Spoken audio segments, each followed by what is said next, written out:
Isagogoza imbawula, mawala mkhulu. Onyama. Qila. Siyaphileka mkhulu. Unjalo ndoda enkulu. Unjalo ndoda enkulu. Uthangana. Mina Mambinga.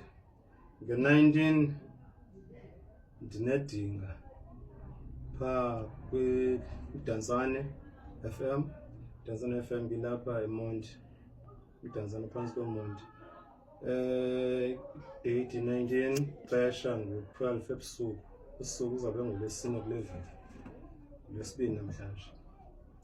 Itopic sabe siyibambile pha yindlela yokuhlala utya amathongo ephucukileyo okanye bubuchule bokutolika amathongo. Yona nto endizabe ndiyofundisa ngayo pha. Ndibe sendiwatolika amathongo noba ayi-30 okanye ayi-50 zabe ndiwatolika free.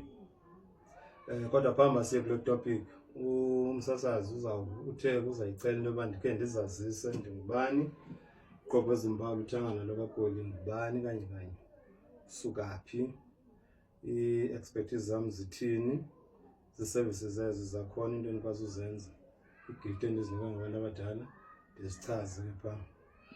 Ithi ke ngoku loo nto abantu abandilandelayo kuFacebook, kuTikTok, Instagram nakuYouTube, umntu angalifaka ithongo lakhe qha ndizawucela uthumele nge-VN apha kuWhatsApp. uWhatsApp number yam ngu-065 9076 505. Wenza i-VN ube straight ungajikelezi.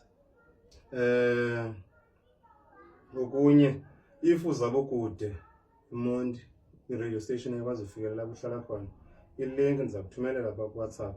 Bathe bazandithumelela namhlanje okanye ngomso. Enye into endizawufika pha ndiyichaze konke le ndaba ndizithethela uba why ndilithanda ithongo elibomvu ukogqithela elimhlophe, bese ndichaza nee-benefits. Okunye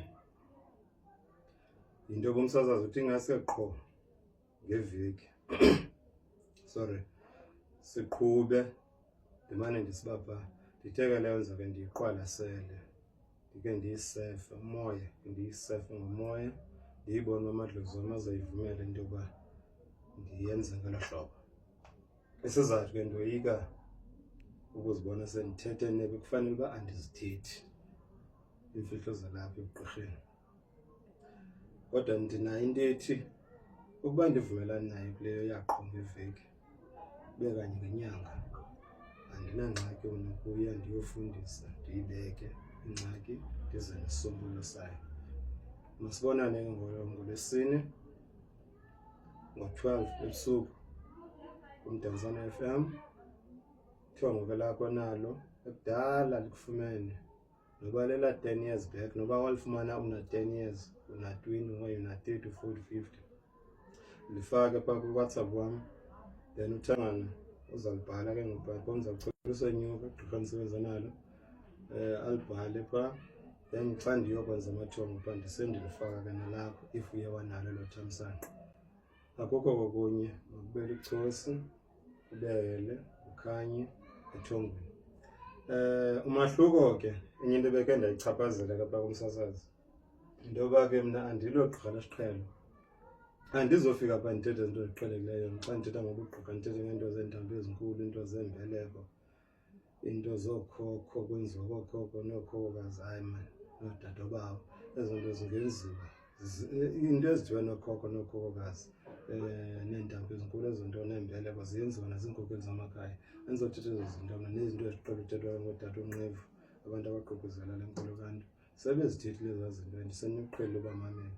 Mna ndizawube ndigxile, ndizawugxila kweli cala le-spiritual and emotional. Ingxaki esijongene nazo ngeSouth Africa, umzekelo i-GBV, amadoda anqunqa abafazi anqunqa abantwana. Ingxaki esinayo, ootata, oobhuti, oosisi bethu nabantwana bethu nabo beyogalelwa phaa kwi-mental institution. Ingxaki lapha entloko nalo ke mna icala endizabe ndigxile kulo nendisebenza ngalo kakhulu. Umsasazi kuye wayivuyela ke loo nto, kodwa ke leyo into sawubona uba sizayiqhuba njani. Okubalulekileyo, itopiki esabe singayo ngolwesine indlela ephucukileyo yokutolika amathongo, ogqibuthanga nabaphi ngabaphulaphula, i-50 amathongo okanye i-30 sizawudipenda kwixesha, kodwa bathe bazampi i-hour, qala ngo-12 uyophela ngo-1 o'clock ekuseni. So sicama kudingile.